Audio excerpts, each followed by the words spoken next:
Hey, where's the camera? We're leveling up today. CJ Stewart's joining me in the lab. I'm telling you, we're leveling up. Typically, we go down. Today, we're going up. CJ Stewart, the Cub, former Chicago Cub, the leader, joining me today. Yep, today, live in the lab with Keith Bilous.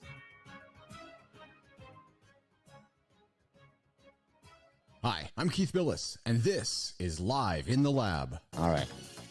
A little bit of weirdness in front of the camera there for anybody who's watching. So I'm like, hey, where's the button? Where's the button? I can't get it going. How did you go viral on TikTok? You were on America's Got Talent. How much do you get paid to be on AGT? Oh, you didn't get paid. Keith and Steve here in the lab. You're a great interviewer. I love it. 48 miles, 48 hours. And not just once. You ain't seen nothing yet. I hit 50 last time, and I'm like, yeah, things are a little different than they were 10 years ago. So trust me, things are to keep. You have no time for the BS that much of society seems to put on the table. Why is that? What you're talking about is real right now. There's just no bullshit here, but it's just real. We brought you in with some Marley. I said, Joseph, let's talk music for a second. You said, Keith, oldies, 60s, 70s, and 80s. I've never talked to a sir before. Why are you a sir? In many ways, we're the same story.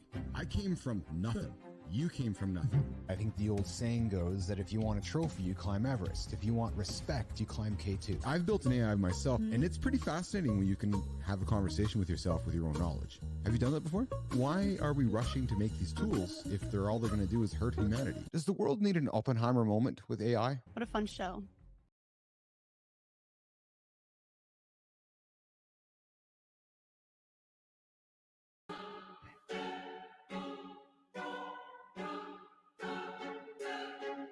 Hey, I think I'm intimidated today because we're leveling up. Yeah, I tend to take the conversation this way or this way, but today, listen to the music.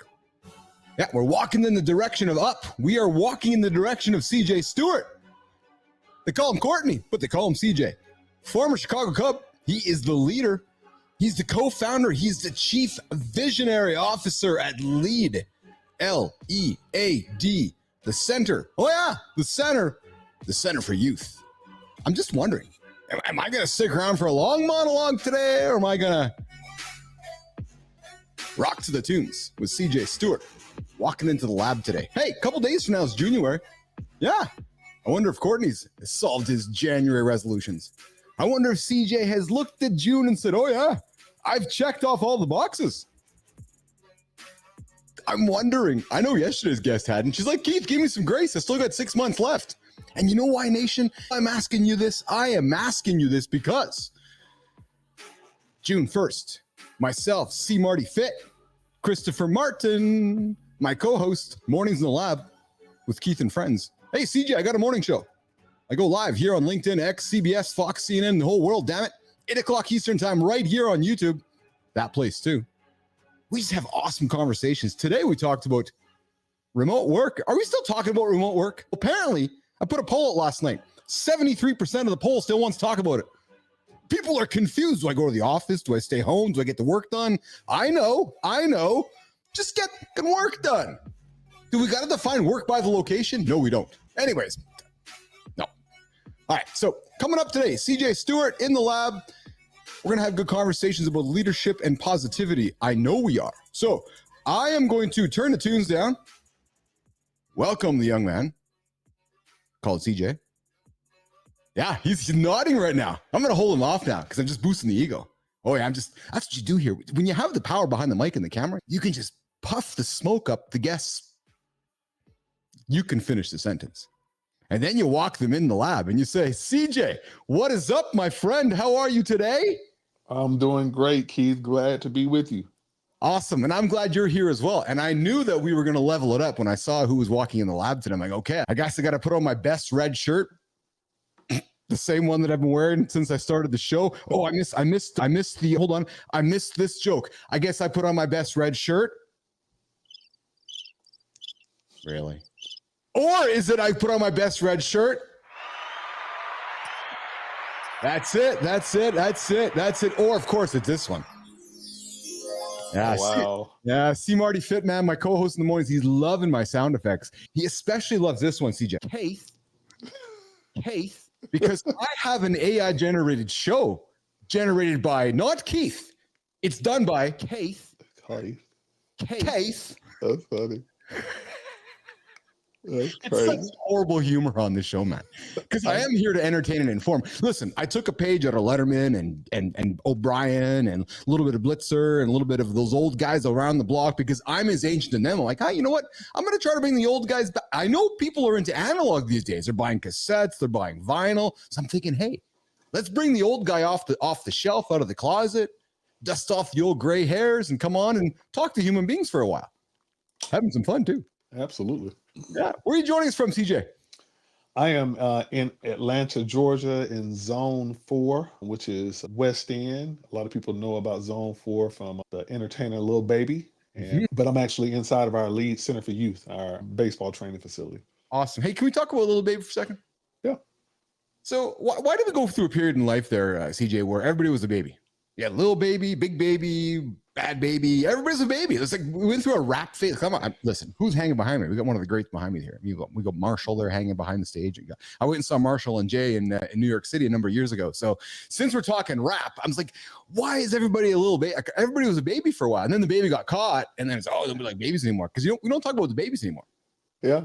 Man, I don't know, but I tell you, Lil Baby is the one that I know and care mostly about. And man, I tell you, I actually have met him in person once. Yeah.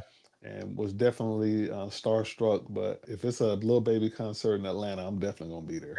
Hey man, you guys have had some greats from Atlanta. We got Lil Baby. We have Chris, Lou Chris, of course. We got Savage. I don't know if you call 21 Savage a great. We got Savage. Yeah, he's not bad. He's good. Killer Mike, T.I. Yeah, T.I. You got Andre 2000. You got Pastor Troy. 100%. See, Uncle Keith, CJ knows his shit. Yeah. Oh yeah. Yeah, I'm not just a pretty face from Canada, man. Not just a pretty face. I'm telling you, I've been known to turn the tunes on a little bit, just like this guy. Hey, I love that. I gotta get that. I gotta get you one of those. I'll make it your ring. I'm gonna say, you know what? 50-50. I'll make a ringtone. We'll go half and half on it. Hey, I would wake up in the morning with that. Oh, I know you will. I'm gonna send you it as a gift. Right.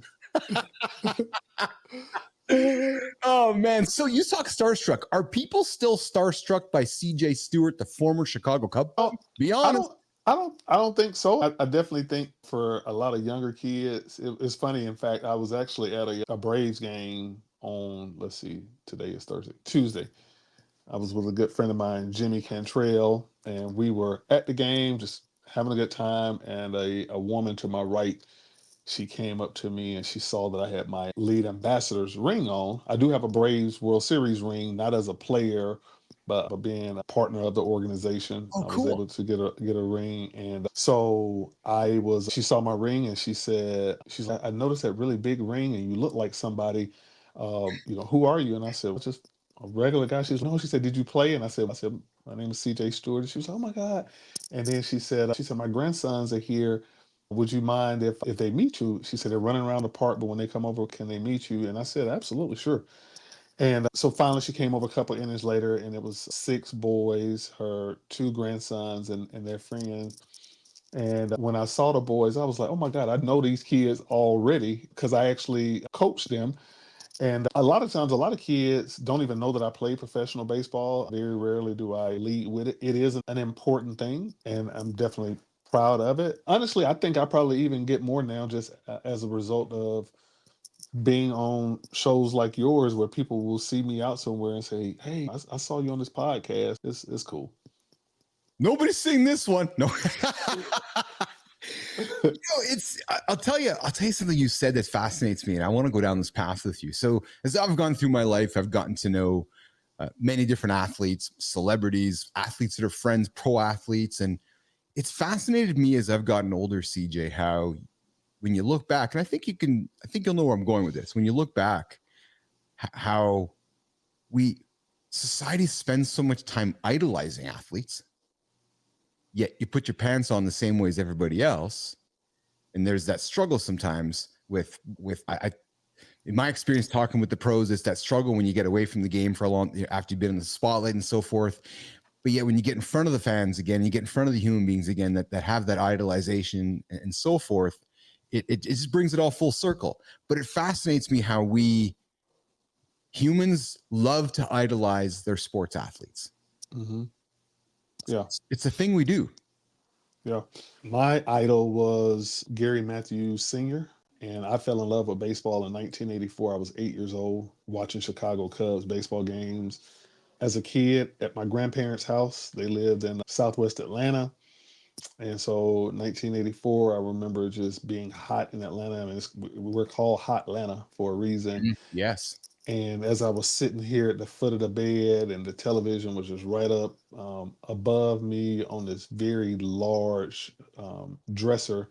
My grandmother and grandfather have now passed. The house is still in the with the family, but I'm like, man, I wouldn't want to be the person that has to move that dresser out of the house if this thing was super heavy. But to my right was a very large air conditioner unit that was hanging out of the window, and it was loud. So I'm watching these games, this roaring air conditioner, drinking Coca-Cola. You got to drink Okay. Coca-Cola in Atlanta. Of course you do. Yeah. I've been there. I've spent time. Used to be my customer, so I've spent some time there. Absolutely. And Gary Matthews was one of several African American men on the Cubs team. Mhm. And I remember just watching him, listening to Harry Carey, the famous Ivy on the Wall. Yeah. And my grandparents had neighbors that had kudzu. I'm in my mind, I made the kudzu, the Wrigley Field ivy, and I had rocks and a stick, and I was Gary Matthews, Oh, Senior, man. the Sarge. And fast forward, and when I played in the Cubs organization, he was one of my hitting coaches. Dude, when you were 8, did you know then you in that moment were you like, I want to be that? I'm going to be that?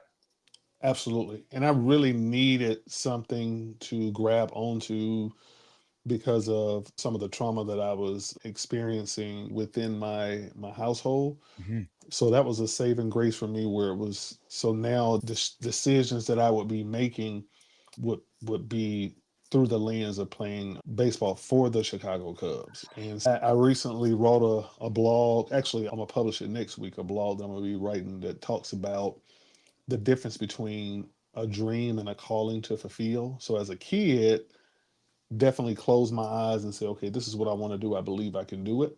And there's definitely a story behind how I did it, and I can unpack that. But now when I look at what I'm doing as an activist, as a coach, as a spiritual steward and a coaching catalyst, this is a calling to fulfill. So me even playing in the Cubs organization was not about me absent from the fact that I needed to have that success so that I can use that success to serve others and be in a position of significance. That's when did you realize that? That it was a calling, that it was because I'm suspecting you're 8, you're on your way, you're on your path, you're on your journey. I love that you identified with an athlete. It brings us back to how I started the question in the conversation. You're like, okay, boom, Gary Matthews, African American baseball player. I identify with him. I need a target. I need somebody to look up to. I oh, I need somebody to look up to. I need somebody to aspire to be. In your journey of that, there's a lot of kids in the world that just need that one human being to set their eyes on, to set them free. Just like I'm sure you right now, CJ, are empowering young men, young women that come in your circles that look to you and go, okay, I want to be like him. Yeah, yeah. So yes, we need that, and all it takes is one person. Mhm. And but the defining moment when I knew that it was a calling was at the creation of Lead. So from 1984 to 2007, when Lead was established, I had my first workout with the Cubs at 14 because my mentor put me in the right place at the right time. His name is TJ Wilson. But even before that, my first Little League coach was Emmett Johnson Sr., who was the chairman of the Atlanta Public Schools Board of Education, which is a powerful position even today Mhm. because of the amount of assets that the Board of Education owns. It's a powerful position. So although I was black and poor in Northwest Atlanta, my coach was Emmett Johnson Sr., who was one of the most powerful people in Atlanta. And if you're powerful in Atlanta, then you're powerful in the world. So then TJ Wilson, I'm 14, first tryout with the Chicago Cubs. And then at 16, my travel ball coach was Derek Stafford, who retired probably about 10 years ago as a celebrated NBA referee. who's also from Zone 1 Bankhead, Northwest Atlanta, like me. So between 84, when I fell in love, I had these coaches. I was drafted in 1994 and 96 by the Cubs, played for the Cubs, and then also was training players, including Jason Hayward and Dexter Fowler. Started training them at 14, Wow. and they end up being World Series champions with the Cubs. But in 2007, I'm 9 years into being a professional coach and got a long list of up and coming Major League Baseball players. And one of my clients, Stan Conway, a white man, I was training his middle school age white son, Davis. Okay. So Stan comes into my training facility and he throws me three pitches that I swung and missed. I didn't even foul them off. I just swung and missed them. He said, number one, he said, CJ, you are a good coach, but if you were as good as you think you are, your rates shouldn't be so low. And that right there changed my paradigm to where then I was competing with my competitors based on price, and my rate would fluctuate from $10 an hour to maybe $80 an hour. But if my competitor went down to $5 Tuesdays, I was going down to $5 Tuesdays. And the lesson that I learned is Bentleys never go on sale. So you can't be the best and the cheapest at the same time. So the second thing he said to me was, he said, you are a good coach. He said, but it shouldn't be so easy for people to get access to you. That's important. Even today, I had a dentist appointment, and I go into the dentist office. There's an amazing receptionist that's right there, actually two. And then you have the dental assistant that comes who's doing all of the work. And then she brings in the doctor that kind of plays around with your teeth a little bit and makes the examination. And he's making the most money, or she, whoever's in charge. Hmm. But here I am as the master coach. My rates are the cheapest in the city, but I got all of these up and coming major leaguers. And I'm the receptionist, the swing assistant, and the swing coach, and all these different things. So that changed my paradigm. And so we definitely I have support now. But the third thing he said, remember, Stan is a white man, and I'm training his white son. He said, there's a decline of blacks in baseball, and I don't understand why you're not doing anything about it. That set off several days of me not being able to really sleep, not really being able to eat. It was what I realize now is a convicting moment. I was convicted. I felt shame. I went through a blame game because here I am, a black kid from Bankhead, a poverty stricken community, and I've made it out of poverty. Not only am I not going back to the community, even if I went back the next day, I wouldn't even know where to start because I really hadn't taken the time to understand how I made it out. And so then that's when it started to really make sense. And we started lead. And then it allowed me to go backwards to see, okay, here's how it happened for me. And we use that same playbook to help it happen for black boys now. No different. I'm not going to use the life of Barack Obama or Jackie Robinson or Martin Luther King Jr. to help black boys because I don't know them well enough. I know myself well enough to where I'm not perfect, but it worked. And let's use this framework to help the boys that's in the Atlanta community growing up that need to escape poverty like me. Wow. CJ, it strikes me that in this moment with what was this fellow's name again? Stan Conway. So in this moment, in this time with Stan, you're chatting with him, spending time with him. And it sounds like even in the way that you've presented it to me, that was in somewhat of a like in a maybe off the cuff, passive aggressive somewhat manner, which is like, yeah, black baseball players are a decline. Why aren't you doing something about it? And he probably made, I'm gonna maybe suspect that he said it in an off the cuff, passive way where he didn't think you were gonna do anything about it. But that statement changed your life. Yeah. He called you out. Absolutely. He's a friend and he knew that I had to do something about it. He And pushed your button. absolutely. And when I look back at it, I would have much appreciated it that it came from a Yeah. black man. That would have been great, but it didn't. And so even the lesson learned there is we all have a responsibility to convict each other so that we can really get connected to our purpose and our calling. So I'm glad he did. And the truth of the matter is if he didn't do it, I would still be in baseball. but I will be planting seeds in gardens that's not mine, and just wouldn't be fulfilled. What a pivotal, excuse me, what a pivotal moment in your life. So you don't sleep for a few days. You Mhm. reflect upon your conversation with Stan. I'm a big fan of those moments, as my audience knows, of really deep behind the moment, then go even deeper than that. So you're not sleeping for a few days. Are you married then, CJ? Yep, and well, no, not newly married. In fact, we have been married for about 9 years. So Were did and what's your wife's name? Kelly, Was Kelly aware of what was going on in your head at the time? Were you holding it in? Were you, because this is that's a pretty big thing to be hanging on to and thinking about, and knowing that, okay, I need to do. We're not just talking about building a new baseball pitch down the street. We're talking about changing some cultural prerogatives happening here in society. So you're holding on to this. Are you sharing this with Kelly? Are you holding on to it? Are you calling Stan? And then when you make the decision, when the light goes on, are you like, all right, I'm doing something about it? Hey, Kelly, we're doing this? Or did it come together in a gradual way? Take me through the moment of, you told me when Stan called you out, you told me those sleeping nights, but take me into those sleeping nights and take me to the discovery of, I got to do something about it. yeah. The good news is, even before I get to that part, backing up just a little bit, Yeah. Kelly had challenged me several years prior to write down everything I knew about hitting, and because I really wanted to truly be a professional coach. And so the word coach, before it was used in sports, it was relegated to a means of transportation. So there was a Yes. horse, a coachman, and a coach. So the coach is where you would rest until you got to your destination. And then professional for me means to be punctual, be prepared, make promises, keep promises. So I wanted to be a professional coach, and I wasn't that. So she said, write down everything, wrote down everything, which was becoming exhausting because we could be out to dinner and I'm writing stuff down, just thoughts. I could be driving, I pull over in the car, or just wake up in the middle of the night. So I finally get several things. And so it's okay, I got it.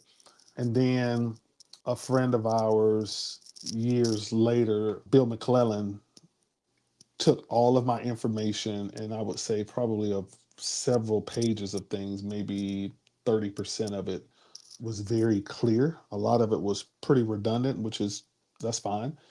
And he gave me a methodology.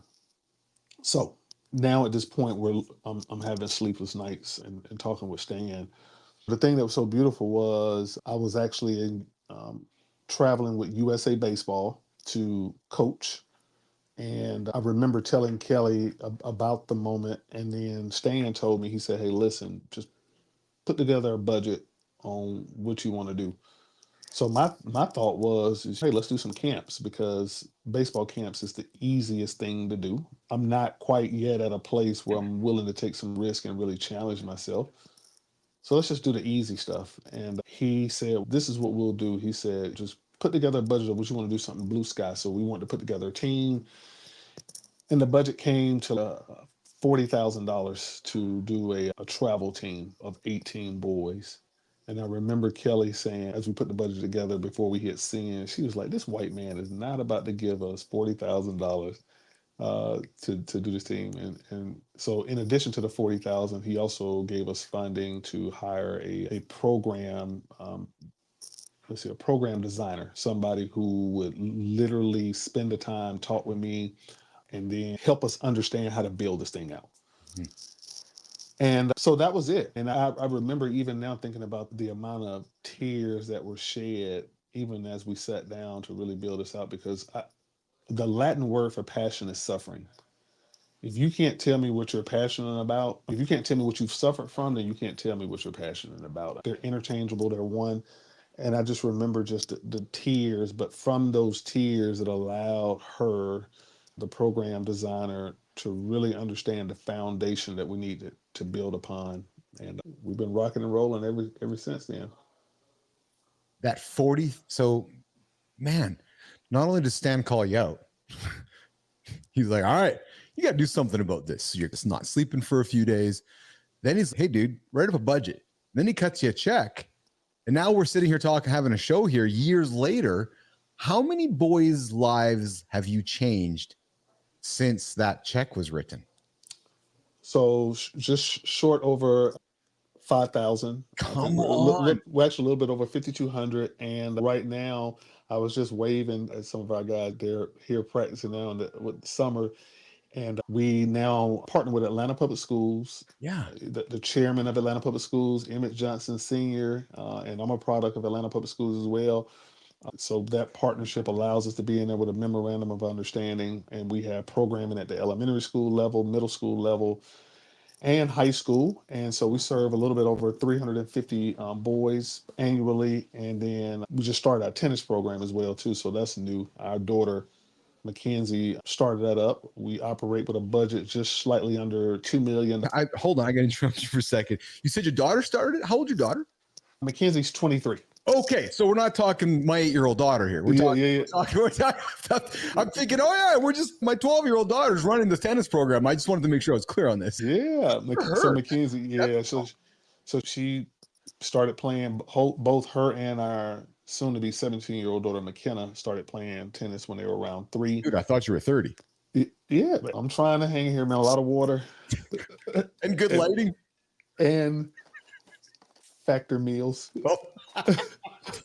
So I just hit 52 this year. I just say it's good lighting. Good lighting makes me look younger. Hey, man, you do not look 50s at all. Thanks, man. I jacked the lights up. It takes 10 years off. Hey, Secret Nation, every 1,000 lumens takes 10 years off. So I jacked it up a couple thousand today to show CJ. I thought you were 35. That's all. You got a 23-year-old daughter? Yeah, I have been we get that, Kelly and I, regularly, and we really attribute that to we have what's called a progression to performance that we use as a mental model, and we use to help us guide mentorship. But it starts with protection. Yeah, and I'm just of the belief that if you spend too much time with stupid people, then it's a level of stress. Hey. So we have to really understand, and even to the point of at any given time, we do stupid stuff every day. And so my wife, to protect herself, will not be around me in my stupidity. So the next phase from stupidity is struggle. So stupidity is I know the right thing to do and I'm not doing it. And the Bible says the companion of fools suffer harm, interchangeable fools and stupidity. If fools do foolish things, and the cure for foolishness is destruction. So if you try to help a fool, you're going to be destroyed with the fool. I knew this show was going to go to the high level. Nation, we're not going to have a full hour today because I'm not going to let CJ Stewart hang with the fool. I'm not going to let him hang with stupid because I'm going to bring him down, man. By the end of the show, I think Lead is going to be destroyed. But you're good, man. You are good. You are good. But sometimes I'm that fool.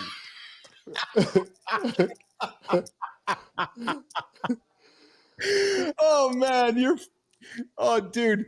I don't even know what to say. It's funny. So I will be honest. I did a little bit of homework on you, and I saw some pictures of you and your wife. And when you said Kelly, I was like, because I had seen that before. But it's clear to me through the way you put yourself out and publicly and so forth that you very much live a life of purpose. And I can tell by the brand that who you are. You do have a purpose. You are a leader. And you dot your I's and cross your T's.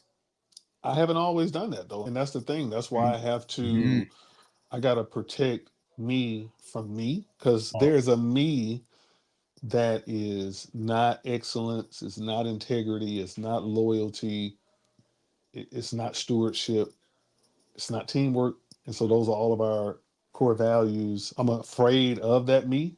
And it's taken a lot of time and a lot of convicting experience. So knowledge is power, and information plus experience equals knowledge. And so I've had these experiences, and I've spent years and hours of sacrifice and commitment, and to be able to have this place of peace and joy, but I could lose it in 3 days. I know I can, because I've been a person that wasn't those things. Oh, CJ. So A, thank you for being vulnerable with me and sharing that with me. I can relate to you. I absolutely can relate to you. I don't want to use the word demon because that would come across to some people as, well, what's the guy hide in his closet? No, I battle my things.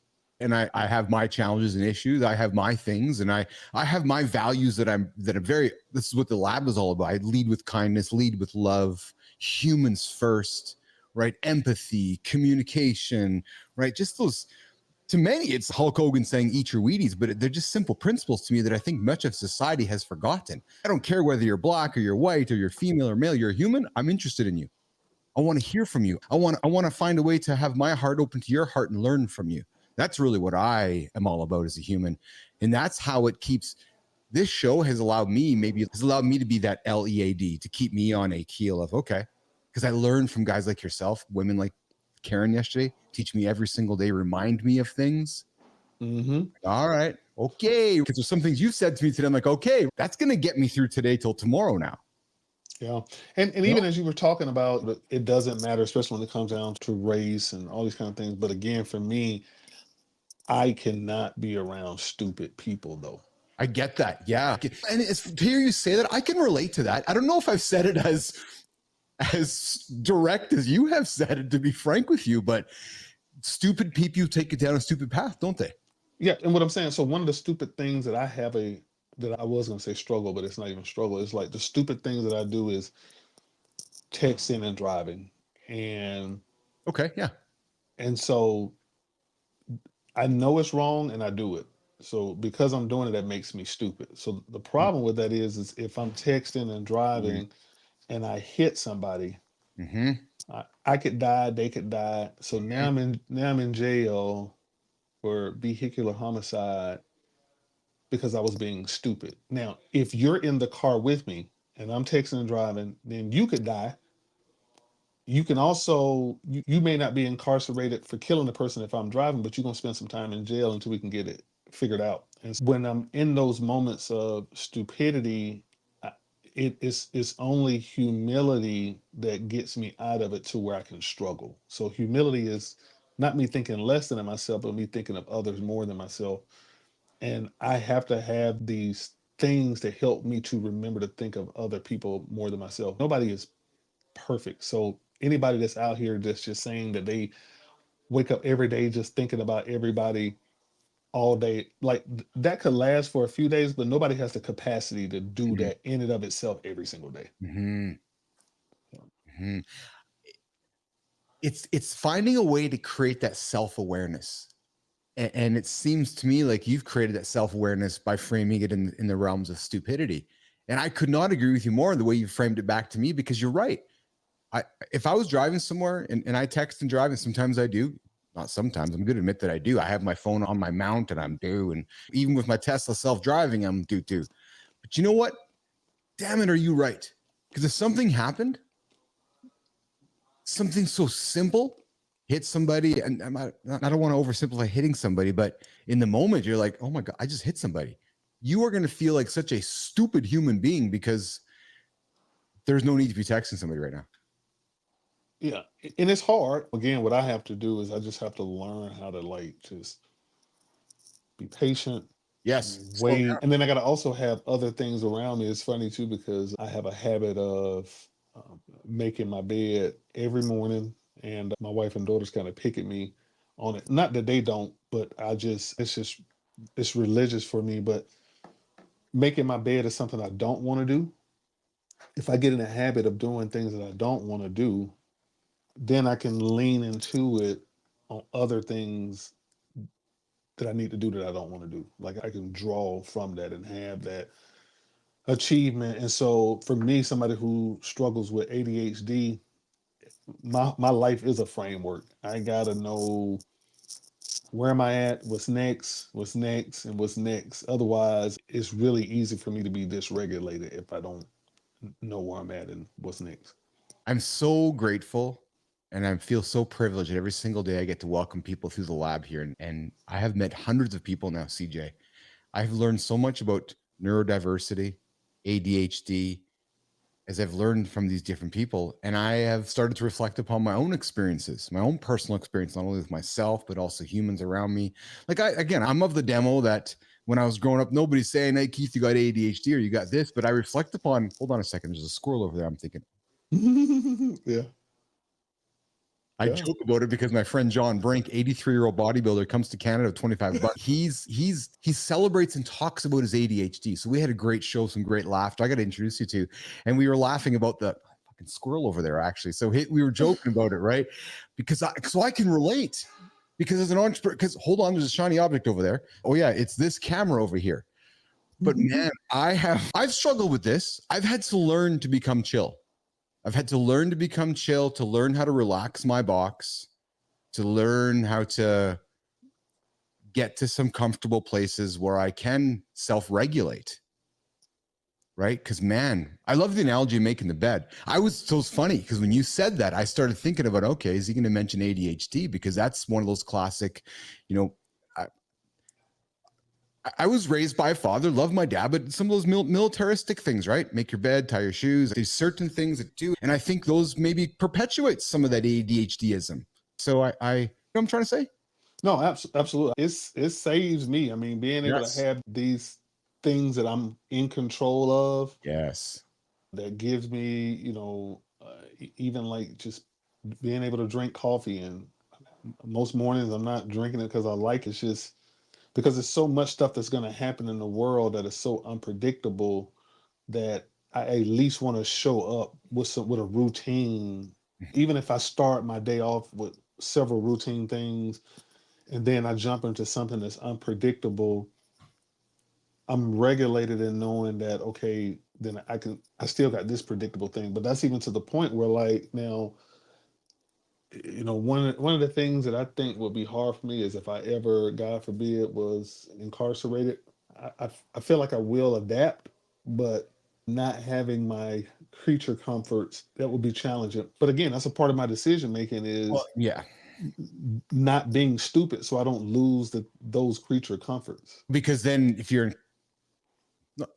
when someone is incarcerated, you lose control of the decisions of when you go here, when you go there, when you make your bed, when you don't make your bed. And to somebody who's struggling with some of the things maybe you and I struggle with, we don't want to lose that control. I'll tell you something I've learned too, though, myself, CJ, since we're speaking of ADHD, is how I can love those around me that I see things that I was maybe not aware of. Now I'm aware of. Now I know what to watch out for. Now I know the words to use. I know how to communicate more effectively because I know that in our situation, for example, I'm not going to get in your way of making the bed because I know you need to have that control to set your day. Do you know what I mean? Like there's certain things that I know your wife knows you need to regulate you, not to get in your way. Yeah. I've had to learn that with loved ones in my life, frankly. And I appreciate it too. Even like folding towels. There's a certain way, right? I have the towels. Like nobody touches towels. Now sometimes Who does the dishwasher, CJ?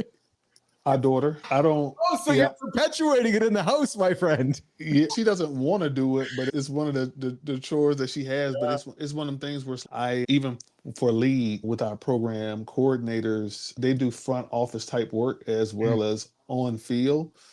And we actually was interviewing a gentleman today who actually has a master's degree. Mm, And he wants to work for us because he ultimately wants to work in the front office for a Major League Baseball team. cool. And a lot of other guys feel like they can come here and get the information, information and experience so they can gain knowledge. One of the things that I was sharing with him about is when I show up every day, there are two things I'm looking for. And there's a reason why I'm looking for it. Number one, I'm looking for what's wrong and what's right. And I Mm, want to understand why it's wrong and I want to understand why it's right. If it's right, I want to understand, like, why is this right? Like, I want to really understand it. But also, like, when we show up for games, their cleats must be clean. And that's sometimes hard for them to really understand. I'm gonna get them dirty anyway. But similar to the military, and I wasn't in the military, but I had a coach, Dave Whitfield, in high school, and he was a white man at my mm. predominantly black school.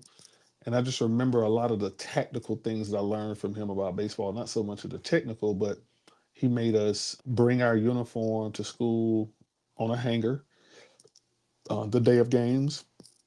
And our shoes had to be like spotless clean. And it was really teaching me work ethic. it was, and so we define work ethic with our core values: excellence, humility, integrity, loyalty, stewardship, and teamwork. So I don't just say work ethic in general. This is what it is. And so excellence to us means to meet expectations. So cleaning my cleats also was connected to me being able to get hits because the cleats need to be clean. I need to practice in order to perform. So even now, that's something that when they mock me, and it's so funny because we've been doing this for 17 years, but I got boys that I've been coaching for over 25 years, and they come together and they mock me. And you better have your shoes clean, or I've literally shown up to the field and folks' cleats weren't clean, and scouts are there to see them, and just go tell the scout, hey, listen, if you got something else better to do with your time and your gas, go do it because he ain't playing today because his cleats aren't clean. But I love that. I'll tell you why I love it. Because you take 10 people, put them in a room, 9 of them aren't going to have their cleats clean. The 1 or 2 that are going to be the ones that are leading that group, and they're going to be the ones that are changing the world. Mm-hmm. And that's just it's the details. I talk about the red thread of a business, or in fashion, you buy a nice jacket, you look inside the jacket and you can see the extra stitching. You can see the button with the extra stitching.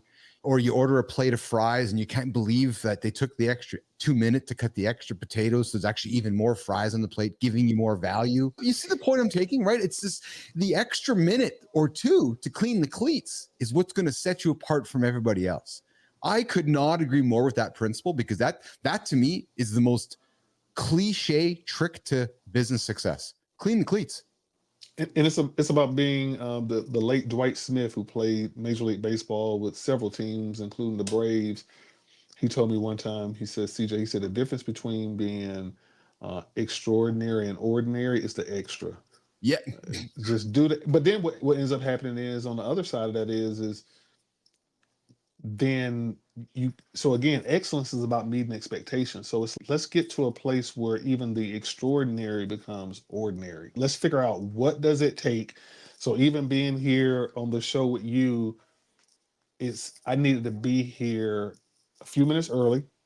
I was going to get a link, but I was starting to stress out a little bit because I didn't want to be late. And so that's, for me, that's not extraordinary. That's excellence. That's what I do. Now, the things that I'm invited to do that I don't want to do, I need to just say no, because I'm gonna be late because I don't want to do it. Oh. I'm not gonna look for the link because I don't even want to be on your show.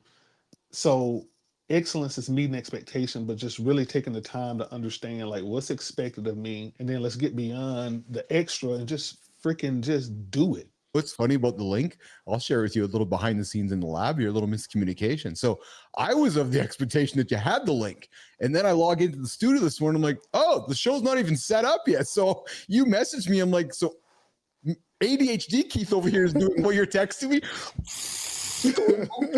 There's another ADHD guy reaching out to me going, where's the link? Right. We never know what's happening behind the scenes, do we? We don't, man. But that's why a routine. Yeah, and a routine is going to allow everybody to be protected. So same thing, even for me, when I'm dysregulated, our staff has a routine in place to protect me, and then I have a routine in place to protect them. But that's what a team is supposed to be doing before a common goal. Mm-hmm. Wow, can you believe we're coming up to our hour here pretty soon? I can't believe it, frankly. I'm very engaged, and I'm thoroughly enjoying our conversation, CJ, getting to know you. We haven't talked much about Lee. We've been talking a lot about you and philosophies, and I'm really thoroughly enjoying it. This week, so I wasn't even planning this question or this comment was going to come up until what happened a couple days ago. So this week, Major League Baseball finally corrected the history books. Let's talk about that. As a Black American, I'd love to hear your point of view on finally MLB recognizing the Negro Leagues baseball, the record books all changing, and in many ways, I'd say finally making it right. Am I wrong?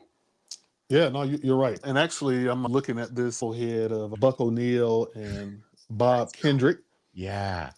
Buck O'Neil was a very famous scout, and Bob Kendrick, who's actually from Georgia.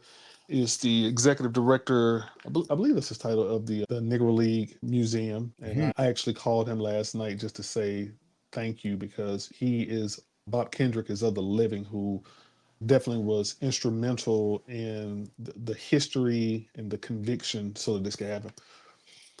All right, where do I start? So the Negro Leagues was the major leagues. It always has been. And Kadir Nelson has a book called We Are the Ship that talks about the story of the Negro Leagues. And We Are the Ship is Negro League players saying, we are the literal ship, and all else is the sea. The sea is all of these systemic things that are ailing Black people, racism and all the things that comes as a result of racism, disenfranchisement in education and healthcare, housing, and the literalness of them riding that sea. And in 1920, when the Negro Leagues was established, and now here we are in 2024, and they're being recognized as the major leagues. So as of now, there are no two leagues. They were the major leagues. And unfortunately, these men were recognized as Negro League players, but if they were still alive, they would be seen as Major League Baseball players. In addition to that, baseball was invented in the mid-1800s in New York. And it was the first game ever invented by Americans. It definitely derived from cricket. In fact, the first baseball game was a baseball team versus a cricket team because there was no other baseball teams to play against. Yeah. And so as you think about the mid-18, during that time as well, the Emancipation Proclamation was signed, I think it was 1863. Black folks was playing baseball during this time before enslavement was eradicated Yes. through Emancipation Proclamation, and then we're coming up on Juneteenth. I think it was 1865 when Black Americans finally got the word in Texas about the Emancipation Proclamation signed. Baseball is the Black man's sport. Like, we've been playing this game ever since. And I'll end on this part because I could talk forever on it, but here are some things that were invented in the Negro Leagues, which makes it ridiculous that we're trying to get Black boys to play the game. Night games were invented in the Negro Leagues. The first time ever that in a sporting event that it was played at night was in the Negro Leagues. They erected a lighting system, invented a lighting system to play games. So the Negro League was playing in the daytime and the nighttime. Wow. So not only were we making more money than our white counterparts, but we were better because we were able to play more. Yeah. Batting helmets were invented in the Negro Leagues. Catchers' shin guards were invented in the Negro Leagues. The player transactions that have been essentially the same, but definitely can be a little bit more elaborate. But all of that was invented in the Negro Leagues. It was not invented in the white major leagues. The last point too is arguably when I think about four of the top players in Major League Baseball right now, I would say Mookie Betts, Black American from America, Freddie Freeman, Canadian, Ronald Acuna from Venezuela, Latin America, and Shohei Ohtani. So somebody could create a better four, but those are going to be my four. And I could argue those four. The Negro Leagues, through barnstorming, took baseball to Canada, Japan, and Latin America. They introduced it. So you don't even get these players that we're talking about if the Negro Leagues doesn't do it. So all that to say that, yes, I was elated that these men are now, and women, because there were women that played in the Negro Leagues as well, they are now recognized as Major League Baseball players. And the batting average champion is now Josh Gibson, who was Buena Vista, Georgia, in the Peach State, my home state. So I'm excited. Cool. That's really cool. And you know what, CJ, it can't be lost upon you that you've touched the lives of 5,000 or so young men, young Black men, that now can celebrate the news this week like you are, as they take their journey through life trying to chase the major leagues and reflecting upon the history like you have and you can. And it's not put in the closet. It's not talked about. It's now part of their journey, right? And in many ways, it comes full circle, right? When Stan says to you, CJ, why aren't you doing more about this? And you're like, oh, I got to do more about this. And now we're talking about it this week. Come on, man. Can you not see the symbiosis going on here? Oh, I can. The main thing is just making sure that we have our sponsors to make the current sponsors we have, but the new sponsors, making sure that they understand the significance, because there has never been a time where African Americans have experienced liberation and baseball not be a part of it. Dating back to when the Emancipation Proclamation was signed, baseball had been invented before then, and we had been playing. When Jackie Robinson was in Brooklyn, but when the Brooklyn Dodgers moved to Los Angeles, he was the face that took it to LA. And then when the Braves moved from Milwaukee to Atlanta, becoming the first major league sports team in the South because of Jim Crow segregation laws, you can't provide what the race of Black American people in America need and baseball not be a part of it. There's other things that's going to be a part, Yes. but not doing that. So having Major League Baseball with a small percentage of Black Americans, Major League Baseball is a microcosm of our country. Yes. So you clearly aren't doing enough because we have less than 6% right now that are in the major leagues. And my wife Kelly and I and our staff and our board, we are a part of changing that, helping Black boys through baseball, but Black girls through tennis overcome crime, poverty, and racism. And we want them to become major league athletes and major league citizens. And major league athlete, it is what it is. That's clearly the highest level. And major league citizen is all about being gainfully employed, civically engaged, and radical philanthropists. So I see them as assets. So we're not just pouring into these children just for them. I'm expecting them to help us to keep this going. CJ Stewart, you and Kelly are two incredible human beings building incredible human beings around you.